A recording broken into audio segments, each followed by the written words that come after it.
Okay, I know y'all like action adventure movies. Okay, so y'all know when you watch y'all like say Fast and Furious, and you watch the movie, and they in the car and they about to jump over the cliff, and they jump over the cliff and they land on the other side, and they're like, and you know damn well, like when you watching this movie, that you got to suspend your disbelief a little bit, because it's an action movie. So you know, if they really jumped over that cliff, first of all, the car wouldn't make it. The car would just go bam. And then if they did somehow jump the car over the cliff, you know damn well that the car was gonna skid, roll, flip, and everybody gonna be dead in that car.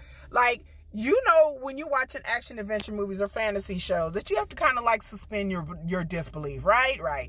So I feel the same way about relationships that I feel about action adventure movies.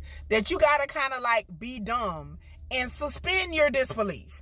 Because I feel like in order for you to be successful in relationships and dating, not just relationships, but in dating too, I feel like you have to have some level of stupidity. Like, I just feel like you just have to kind of like go along with dumb shit.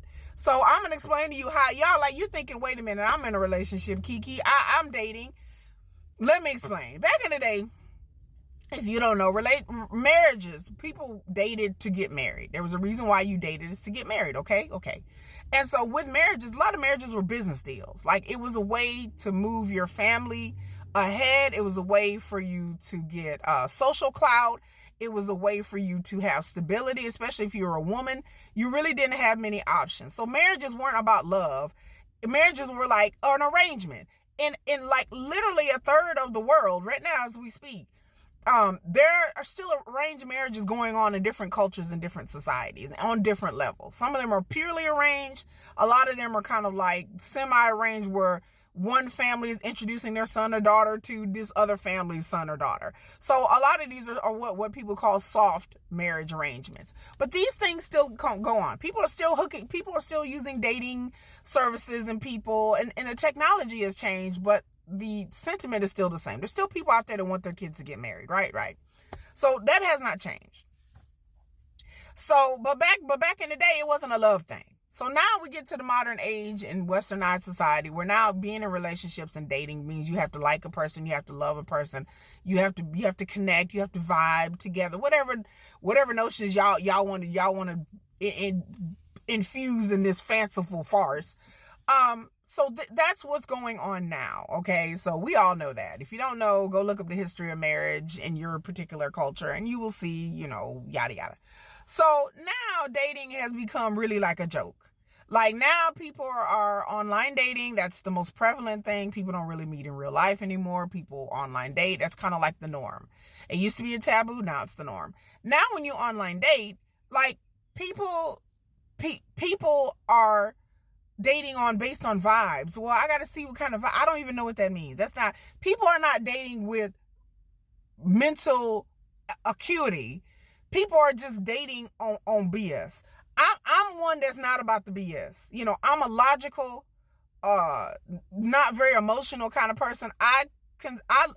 For me, I can't speak for anybody else, look at dating and relationships, as I take it very seriously. And I've learned through being single that people don't take it very serious. People are out here dating people that they have nothing in common with, whether it be values, whether it be attraction, nothing. People these days, like, you ask them questions and they like, well, why are you asking me these questions? Because I have to I want to know whether you're even worth my time to even talk to. Like, I have to determine whether we're going to be compatibility, anybody. Like, am I crazy? Like, I feel like I'm in a bizarro world of dating. So people are out there dating people they have nothing in common with, they don't have any values with, they don't have any lifestyle. And then people turn around and be like, I don't understand why that didn't work out. Or people are going on blind dates, and then going on a date with somebody, getting on a date with that person, sitting across from that person, breaking bread with that person, feeding that person, possibly buying dinner and drinks for this person that they don't barely know, that they realize I have no chemistry and nothing in common with this person. You could save your money and eliminate all that if you would vet more carefully. What I'm finding is that people are so desperate. desperate for human need or companionship or entertainment. Like, people are not dating to find people. People are dating to be distracted. People are dating because they want to be entertained. People are dating because they're lonely or they're horny, whatever it is. It's not. And so a lot of people are disgruntled about relationships and dating. And they like, oh, I keep going on these dates with these men and it don't work out. And I'm like, so what questions are you asking these people before you go on dates with them? And people are like, what questions, Kiki? What questions? Well, I asked them where they lived and what's their favorite color and what's their favorite Power Ranger? Yeah, like, that's all I asked. I'm like, and you wondering why you going on dates and the dates are not being successful? Because you're asking someone where they live, what kind of job they do, what their favorite color is, and if they like tacos or not, and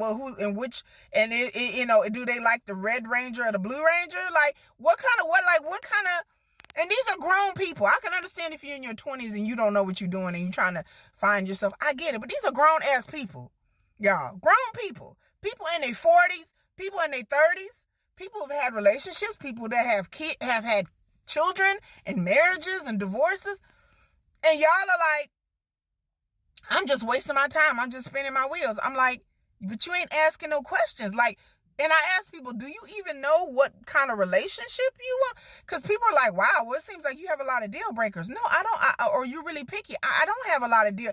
I'm just a person that knows what she wants. I don't leave it up to chance to be like, oh, I'm going to waste years and months and weeks with somebody that I'm like, oh, well, my time is very precious. So in order for you to start dating, the first thing you need to do is figure out what you like and what works for you. And you take your previous relationships, your past successes and your past failures, and you go from there. Like you figure out what didn't work. Well, I thought, like, before I even started dating in my last relationship, I sat back and I realized I had to think about what I really wanted, what I wanted in a man, what I wanted in my own life. What did I want out of a partnership, period, like, all together. And then really do a lot of soul searching and thinking about what works good for you, Kiki. What didn't work in my past relationships? What did work in my past relationships? I was married before. I'm widowed. What things made that marriage successful? I had a successful marriage. Like I've said before, a successful marriage is a double-edged sword. It's a good thing, but then it's a bad thing kind of too. Because my standard is high. It should be. Everybody's standard should be high. I'm not going to just settle for somebody because, well, I just want a warm body and I just want a man. I'm happy being single. I have my own routines, my own life, my own career. I have a happy life. I found that there are a lot of miserable ass fucking people, y'all. There are people who are miserable, who are online lying to people, who are online being deceptive, who are online that don't know what they want, that just are lonely and bored, and they will drag you into their world. They're not serious. They don't know what if they want you or somebody else or somebody else or somebody else. That's why you have people like where they're dating multiple people. There's no reason, if you know what you want, why you're dating multiple people. I know whether or not I like you or not. It doesn't take weeks. I don't have to talk to you for months. I can kind of figure out, like, okay, I know what I want. So it's just me trying to get to know this person, but I don't have to talk to 10 different dudes, because I promise you, out of 10 different dudes, maybe 2 of them are going to be even close to the realm of what I'm looking for. So like I said before, I feel like dating and relationships is for dumb people. Like you have to dumb down yourself and be dumb. You have to go along with other people's bullshit. You have to, and I'm like, I'm not dumb. So dating and relationships, like I said, not even relationship, because I haven't had a relationship, but dating for me is like, you just have to be dumb. Well, you just have to go with the flow, and you, what? I got shit to do. Like, I could be at the gym instead of sitting in front of a date with somebody like this. I could be at the gym. I could be hanging out with my children. There are other things I find more pleasurable than sitting in the presence of somebody that I don't like. So I tell people out there, choose carefully, choose wisely, because your time is precious. You can't get back that time. You know,